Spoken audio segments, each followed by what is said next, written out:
Hi, welcome back to Sci-Fi Fans. I'm your host Wayne, and today I'd just like to talk to you about the Disney Plus show Ahsoka.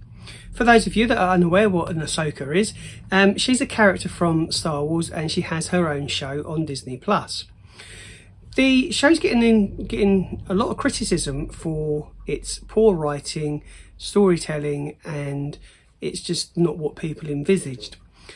I do think that for this one, Disney are in a little bit of a rock and a hard place situation, because not only do they have to cater to the hardcore Star Wars fans that know the ins and outs of everything, because they've read the books, comics, watched the TV shows, played the games, and by TV shows I mean Rebels and Clone Wars, that they also have to cater for people like myself who aren't into Star Wars as much as that. Star Wars is not my life. Star Wars is something that I grew up on and I really enjoy it, but for me you can't beat the original trilogy. So I do feel that they're in a little bit of a hard place with this one, because they need to explain what happened during those series, comics, games and books without being too full on, just giving you all this exposition, blah blah blah blah blah. That's where we're at. I do think that the creators of Ahsoka are a little bit confused with what they want to do with the show, and for that, let me explain. The opening credits for a start were in red and just kind of scrolled up a little bit. Not traditional Star Wars, something a little bit new. Did it work? Not as well as what the yellow scrolling text would have worked, I don't think. The other thing that I think isn't working, and this is something that Disney have a problem with, is quite obviously men being in charge. You have to have a man in charge, and that man has to be really dumb and stupid, which we find out in the first episode. So Disney are keeping up that one.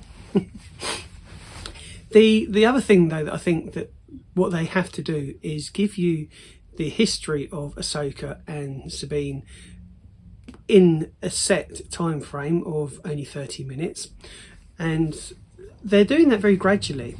Now I do feel that this is possibly going to pan out a bit like Andor.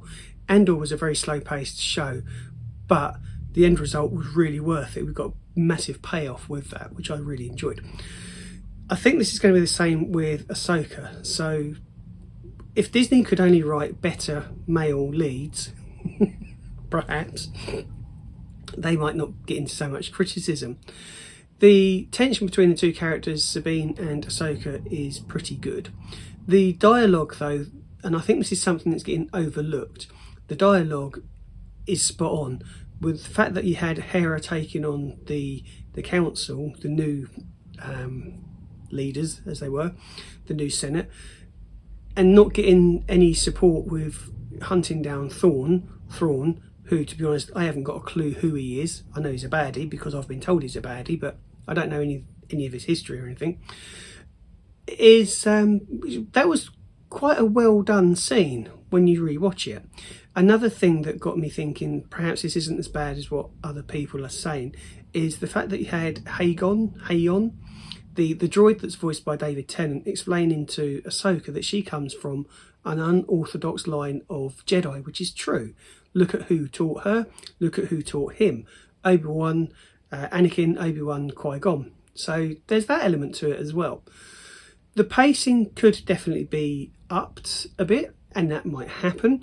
The best character so far for me is Balon, played by the late great Ray Stevenson. And it's such a shame that he's passed away, because the second season is seriously going to miss him.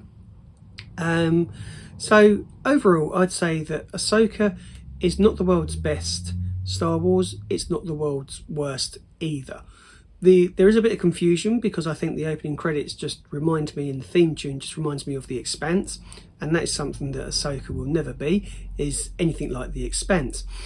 So give it a try. This is just a brief introduction of my thought on the show. Yes, it's got its flaws, but give it a try. I think the dialogue and the characterisation that they're trying to put in is working and it will pay off. I do think that. But come back here in 2 or 3 weeks' time when it's wrapped up and tell me what you think. But tell me what you think right away. Leave a comment in the box below. Have I got it wrong? Is this going to be another disaster for Disney and just go down the toilet from here on in? Who knows? But leave your comment in the box below, and if you're enjoying the content on this channel, then don't forget to like, share and subscribe, and I'll see you in the next video.